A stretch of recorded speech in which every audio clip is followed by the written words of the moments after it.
Le document de thèse est avant tout un texte écrit qui va être juré par les membres du jury. Il faut donc que la thèse réponde aux attentes des membres du jury.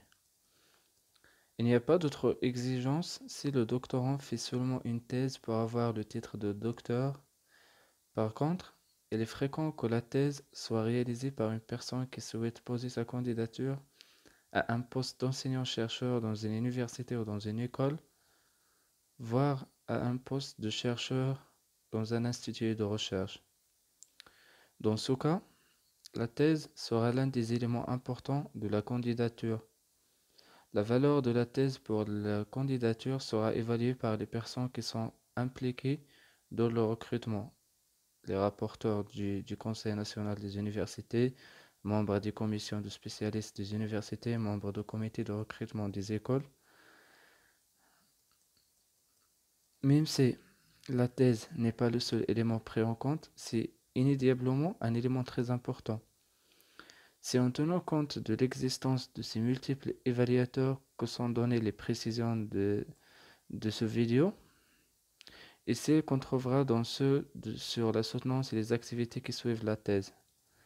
Le document de thèse peut être écrit sous deux formes principales, la thèse classique et la thèse sur travaux ou publications. La thèse classique, c'est un document écrit de plusieurs centaines de pages qui peut être accompagné de documents d'annexes. La question de savoir quel doit être le volume du document principal n'a pas de réponse unique. Beaucoup de directeurs de thèse, des membres du jury et d'autres évaluateurs pensent qu'il serait bien de viser un document principal d'environ 300 pages. Les normes diffèrent selon les disciplines et il convient d'observer les pratiques et d'interroger son directeur de thèse.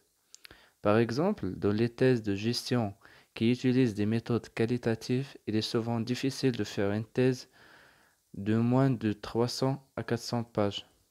Si on veut présenter les données et les analyser avec une précision qui permette au lecteur d'être sûr que les données et les analyses sont scientifiquement assez solides et d'utiliser la même méthode sur le même type de terrain, de façon à pouvoir valider ou invalider empiriquement les conclusions de la thèse. Les mêmes contraintes se présentent au thésard en sciences exactes dont les expériences doivent être reproductibles. Il doit affirmer ou infirmer une hypothèse. Les thèses de plus de 450 pages sont de plus en plus rares et il indispose souvent les évaluateurs. Il y a deux raisons pour cela. D'une part, l'objectif d'un thésard est de produire des connaissances nouvelles et pas de noircir un gros volume de papier.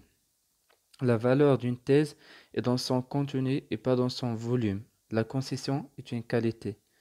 Ensuite, il faut que le thésard se rende compte que ce soit en France, au Maroc, en Algérie, donc plusieurs pays, il y a une concentration importante des thèses sur un nombre réduit d'évaluateurs qui ont chacun à évaluer entre 5 et 15 thèses par an, en plus de leurs nombreuses autres activités.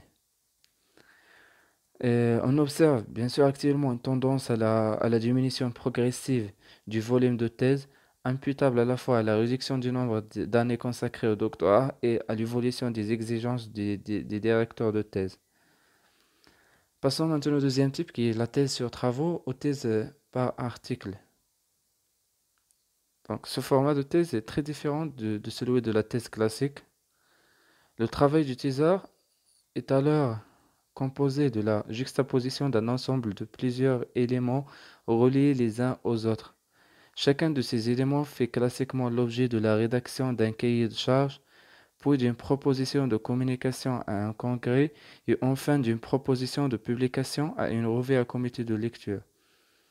Il est même possible que certaines de ces étapes soient court-circuitées. L'objectif est de parvenir à un ensemble de 3 ou 4 propositions d'articles acceptés ou en cours d'acceptation par des revues de bon niveau scientifique. La thèse est alors composée de ces articles complétés d'un texte introductif dans lequel le thésard effectue une présentation structurée de l'ensemble de son travail. Ce format de thèse présente deux immenses avantages. Le premier avantage, c'est que le thésard dispose au cours de sa recherche doctorale de produits livrés qui sont de plus pris en compte dans le bilan d'activité scientifique du thésard et du centre de recherche auquel il appartient. Et le deuxième avantage, c'est que le thésard progresse aussi dans sa compétence scientifique grâce aux commentaires des évaluateurs des congrès et des revues. La thèse sur travaux présente aussi l'avantage de ne pas contraindre le thésard à réaliser une grande œuvre qui ne produit aucun résultat pendant 3 ans, tant que tout le travail n'est pas terminé et que les 300 à 400 pages ne sont pas écrites.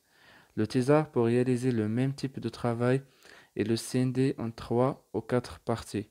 Il a ainsi une flexibilité supplémentaire. Il peut effectuer plusieurs travaux d'ampleur moindre qui sont reliés les uns aux autres, ce qui serait plus facile à soutenir comme thèse vis-à-vis de certains jurys. La thèse sur travaux-publications a également un avantage pour le thésard, mais qui a à notre sens un inconvénient pour le développement de la science. Comme les articles sont en général de l'ordre de 25 pages, la présentation est beaucoup moins détaillée que dans une thèse de format classique, notamment en ce qui concerne la méthodologie, l'acquisition et l'analyse des données, et il en résulte que le lecteur a moins de moyens d'être sûr de la qualité scientifique du travail. Il est possible donc de pallier cet inconvénient en joignant des annexes méthodologiques fournissant au lecteur une version plus détaillée des méthodes d'acquisition et de traitement des données, ainsi que des sources volumineuses éventuellement sur support numérique pour par exemple les comptes rendus d'entretien en sciences sociales. Il est aussi possible de renvoyer le lecteur des articles à des annexes méthodologiques détaillées sur le site web des centres de recherche ou sur une page personnelle en ligne.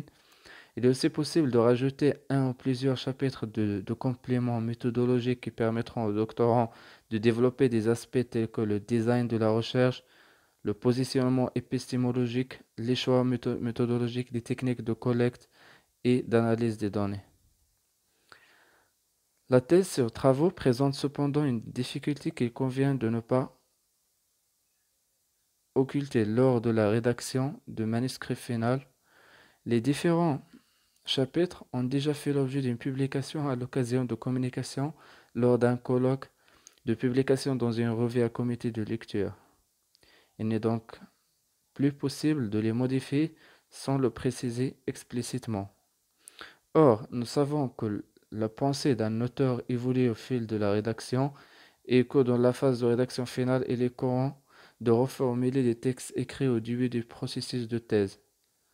Le thésard doit en être conscient. Deux alternatives non exclusives s'offrent à lui. Soit il précise en note de bas de page les modifications intervenues depuis la publication, soit il profite de la soutenance pour mentionner les évolutions conceptuelles intervenues dans sa pensée depuis la publication. Cependant, il ne faudrait pas penser qu'une thèse sur travaux n'est qu'une juxtaposition d'articles de communication éparses. Une thèse sur publication possède une question de recherche et une problématique centrale qui ont constitué le fil conducteur. L'introduction, en général assez conséquente, y joue un rôle particulier d'unification et d'intégration de l'ensemble des chapitres. La conclusion de la thèse est également particulièrement importante dans ce contexte et souligne la cohérence de l'ensemble de la démarche doctorale. Il peut être utile de participer à des séminaires de développement d'articles de recherche comme ceux organisés par certaines conférences ou journaux.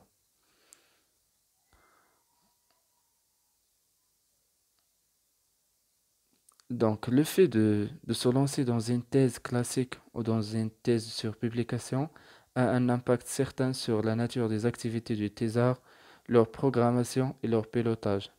La thèse sur travaux est très fortement pilotée par les sujets et par les critères d'évaluation pris en compte par les revues à comité de lecture, et en l'état actuel des choses, essentiellement celles qui sont en langue anglaise. Ces sujets et ces critères introduisent un professionnalisme et une qualité de la recherche là où il y en a peu. Par contre, ils peuvent être des carcans qui empêchent le développement de recherches jugées trop originales, parce qu'ils ne sont pas dans la norme. Donc, ce que je vous ai dit concernant les deux types de thèses ne doit pas donner l'impression que le choix entre la thèse classique et la thèse sur travaux est simple et que l'une est nettement supérieure à l'autre. Par exemple, si le thésard qui opte pour une thèse classique est souvent amené à soumettre des articles et de communication à des revues et des congrès, il reçoit donc aussi des commentaires des évaluateurs, tout comme le thésard qui fait sa thèse sur travaux. Par ailleurs, le thésard qui fait une thèse sur travaux doit savoir que les revues répondent souvent avec plusieurs mois, voire des années, et demandent des modifications sur lesquelles s'elles mettent sur aussi plusieurs mois avant de rendre un avis. Bien que le nombre de pages soit en général moins élevé, la thèse sur publication n'en demeure pas moins un processus lent et difficile en raison de la qualité exigée pour chacune des publications constituant les chapitres. La décision sur le format de la thèse doit donc être soigneusement mûrie et ne relève pas à l'évidence du seul doctorant. La décision doit faire l'objet d'un échange avec le directeur de thèse. Par exemple, il est prudent d'être clair dès le début sur le nombre de soumissions d'articles, sur les revues acceptables et sur le degré d'acceptation par les revues pour les articles en cours d'évaluation.